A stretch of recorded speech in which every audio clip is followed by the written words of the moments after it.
দেখো রেসিপিটা কিন্তু তৈরি হয়ে গেছে, মাছের ঝোল রেসিপিটা। এবার আমি নামিয়ে নেবো।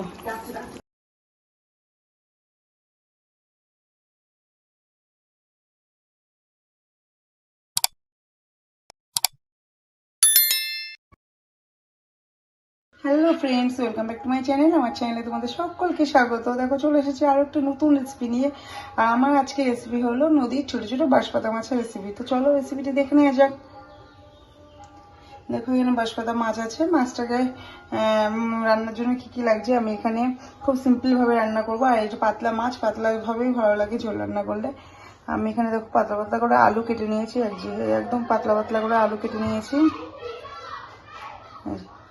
আর নিয়েছি এখানে কাঁচা পাকা লঙ্কা, আর ধনেপাতা নিয়েছি, টমেটো নিয়েছি, আর লাগবে হলুদ লবণ, আর লাগবে কালো জিরে।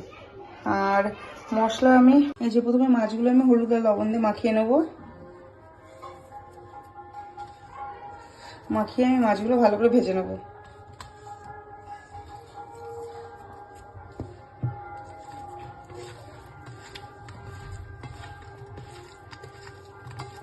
খুব বেশি ভাজতে হয় না, এগুলো হালকা ভাজলেই হয়।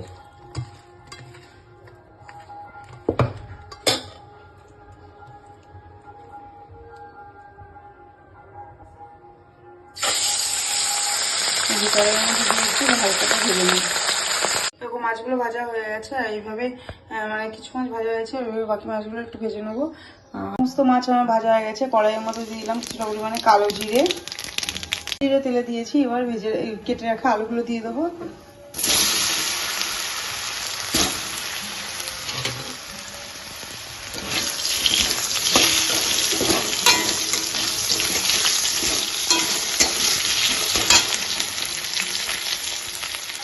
হলুদ লবণ দিয়ে আলুগুলো খুব ভালো করে ভেজে নেবো।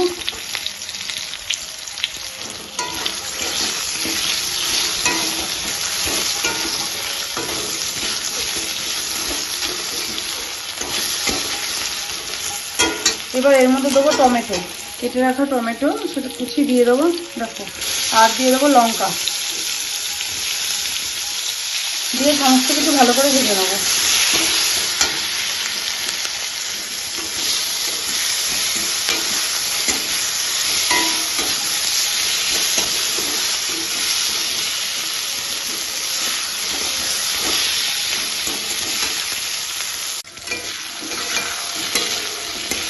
দেখো আলুগুলো কিন্তু ভাজা হয়ে গেছে, আলু টমেটো লঙ্কা সমস্ত কিছু ভাজা হয়ে গেছে। এবার এর মধ্যে আমি জল দিয়ে দেবো।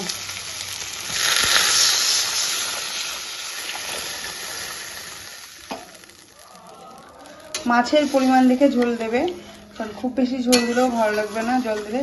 আর আমি পরিমাণ মতো জল দিয়ে দিলাম। আমি আর সামান্য একটু জল দেবো, কারণ ঝোলটা তো ফুটবে। আর একটু সামান্য একটু জল দিয়ে দেবো।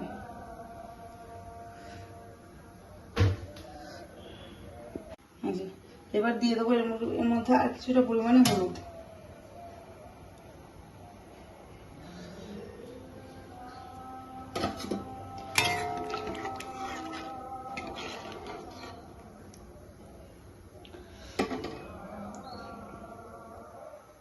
আমার ঝোলটা ফুটে উঠেছে। এবার আমি এর মধ্যে এই যে ভিজে রাখা গুঁড়ো মশলা, যেটা ভাজা মশলা করেছিলাম, সেটা দিয়ে দেবো।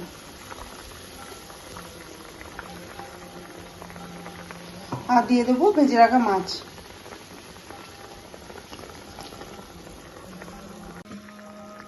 এই মশলাটা দিলে কিন্তু ঝোলের একটা আলাদা রকম সেন্ট থাকবে। এরকম পাতলা ঝোল দিয়ে কিন্তু গরমের দুপুরে ভাত খেতে ভালোই লাগে। তোমরা কিন্তু অবশ্যই একবার ট্রাই করো বাড়িতে। এবার ঝোলটা খুব ভালোভাবে ফুটে উঠলে এর মধ্যে দিয়ে দেবো কাঁচা লঙ্কা আর ধনেপাতা।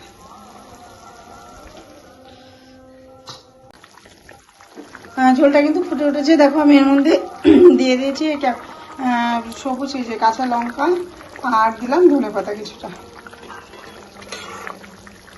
আর কিছুক্ষণ ফুটিয়ে তারপরে নামিয়ে নেবো। রান্নাটা কিন্তু খুব সিম্পল, রান্নাটা কিন্তু আমার হয়ে গেছে। আর এরকম রান্না গরমের দুপুরে কিন্তু খুব ভালো লাগে খেতে ভাতের সাথে।